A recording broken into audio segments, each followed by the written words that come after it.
Hello, beautiful friends. This is the Organizer Advisor here to help you enhance your happiness and transform your life. Okay, go grab your beverage and let's have our daily inspirational, motivational video just to keep us focused and to keep us transforming. So today is Tuesday, June the 13th, and Tuesday is our mani-pedi day, so get the mani-pedi kits out and let's go ahead and spend some time in self-care because it's so important that we take time to ourselves. And I just want to give a shout out to my beautiful friend Michelle, who treated me to a pedicure last week, and my toenails look amazing, especially in sandal weather. We want to make sure our feet are soft, our toes are bright and beautiful and healthy. So this is part of self-care. It's not vanity. Keeping your feet and nails healthy is going to be uplifting to you, and it's going to make you look and feel fabulous. Okay, so what else do we do on Tuesday? So if you are doing the management system for cleaning so that you can keep up instead of catch up, work on your office today, straighten your office, tidy things up, file a few papers.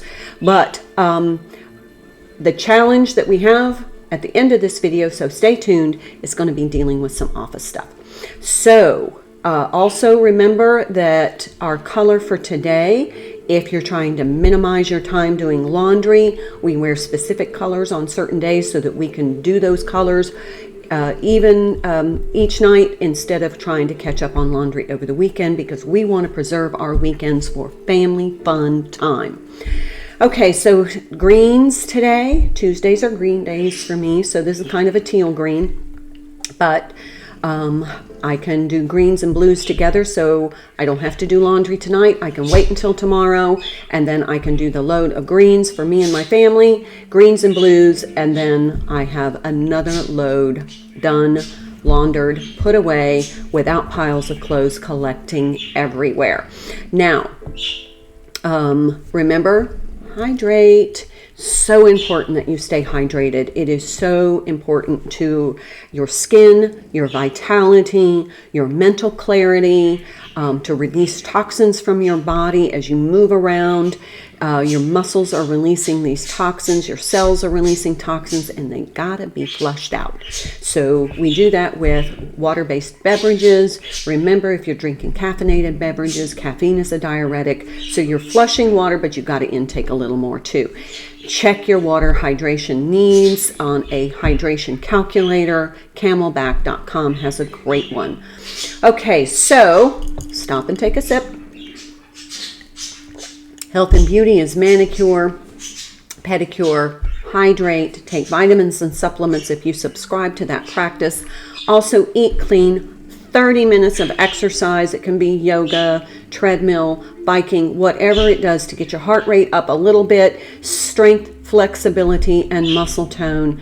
It's all beneficial to us, and it's only 30 minutes. Put on your favorite playlist and get moving. Remember to drink a lot after you are exercising, because again, you're releasing toxins. You need to flush them out. And then also take time for stillness. So I like to exercise, and then that's kind of my quiet stillness time afterwards. While I just hydrate, I can meditate. You can spend time in prayer, in scripture, in reading, uplifting reading, but something just to quiet the mind and the body, and to allow those muscles to relax and allow your brain to take a break. Okay, so that's our health and beauty routines for today, our cleaning routine to keep up instead of catch up, and then also our laundry goal so that we are able to systematically wear some of our garments, see if they work for us. Do they fit? Don't they fit? Are they in good condition? Do they need to be mended or ironed? But let's get everything in ready to wear condition back in our closet but we want to minimize the amount of time that we're spending doing laundry on weekends. So we do it through the week. We do our cleaning every day through the week. We focus on a couple of rooms at a time, and this preserves our weekends for cultivating joy, family fun time, and time for us to decompress. You need to be able to have a couple of days to decompress. Okay, so what's the challenge today? Since we're going to be focusing on the office, I'm going to challenge you, or just maybe suggest to you, pens and markers and pencils. Okay, now many of us, especially if you have kids, I love office supplies. I mean, I'm just going to say I can spend hours in an office store just looking at pretty colors. I love pens. I love markers. I love really pretty pens. I love writing. And so I'm really attached to writing instruments. But you know what's really frustrating is A, you can't find a pen when you need it. B, the pen that you do find doesn't work. Now, come on. Anytime you go to a place and you say, can I borrow that pen, and it doesn't work, it's irritating. But when you're really in a hurry at home and you pick up a pen and you go to write with it and it doesn't work and it's the only pen you can find, it's extremely frustrating, especially if you're trying to get a bill in the mail. So in order to circumvent that frustration, let's do a little prep step. What I would suggest is to gather all your pens and pencils. And look, these are just cheap little food container dishes.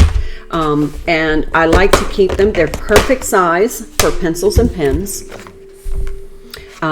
And you can put a lid on them so you can stack them in your office if you need, because as you start going through kind of organizing your house, cleaning, that every nook and cranny cleaning and organizing, you're going to find a bunch of pens. You've got them in your purse, you've got them in your car, they're probably in your gym bag, they're in your briefcase, they're in your junk drawer, I guarantee it. There's probably pens where you keep your keys, and then they're going to be scattered throughout the house. You're going to find them in drawers, you're going to find them under things, you're going to find them actually in, purses. As you clean your purses and go through your systematic wearing and of your garments and accessories, you're going to find pens. You're going to find them everywhere. Now, a couple of tips. If you're keeping pens in your purses, I suggest putting them in one of these little eyeglass sleeves. You can get these cheap. They're like 99 cents.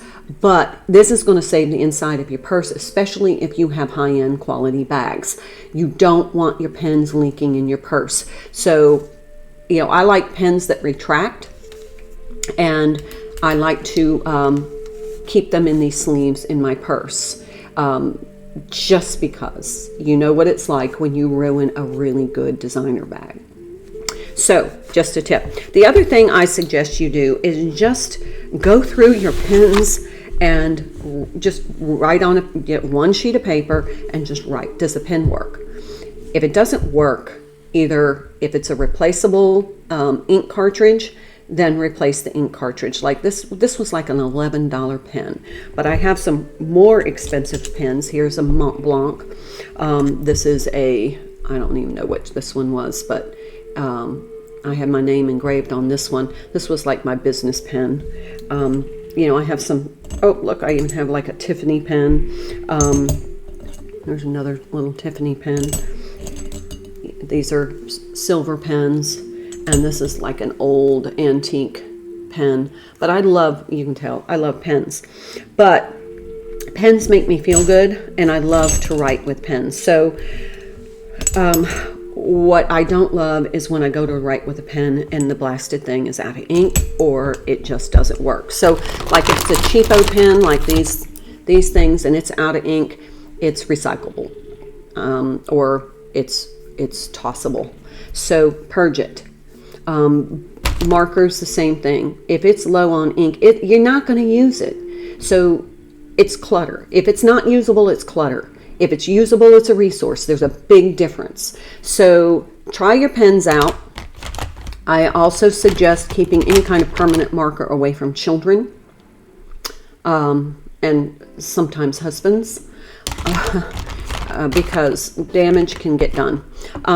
But try your pens. anything that doesn't work is just cluttering up, and eventually you're going to encounter that pen when you're in a hurry, and it's going to kind of piss you off. So just be proactive and set yourself up for success. Find a couple of really good pens that you like, and keep them where you do the most writing, because it's going to encourage you to either write down your thoughts, maybe have a really nice pen in a journal where you like to journal. I encourage journaling or automatic writing, just to kind of clear some of the thoughts. Sometimes when we're angry and frustrated, we write something down in our journal. It helps us to clear it and to release it. So you can also use like a little vase to keep your favorite pens in handy. Maybe check out the video for Stationery Center. If you like to send greeting cards, if you like to send little encouraging notes to people like teachers, or people who have done nice things for you and you want to say thank you, have a little designated place in your office where you have a little stationery center.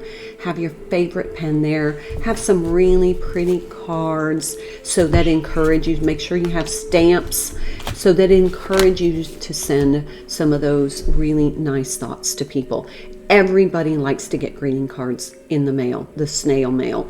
I know we all do electronics, but sending a nice card, even just a note saying, hey, I'm thinking about you today, I hope things are going well, means an enormous amount to people. So if you know somebody who's struggling a little bit, maybe having some down moments in their life, send a little card. Okay, pens, markers, all of our office pens and markers. Let's go through them today. If you are low on pens, pencils, or markers, put it on your focus shopping list. But I think you're going to find you have probably quite a few laying around the house. Let's get them into some dedicated spaces, make sure they work, and now that's one thing off of our list in organizing our office. Have a wonderful day. Thank you for being here. Please like, share, subscribe. Love you all. Have a wonderful Tuesday, and I'll see you tomorrow.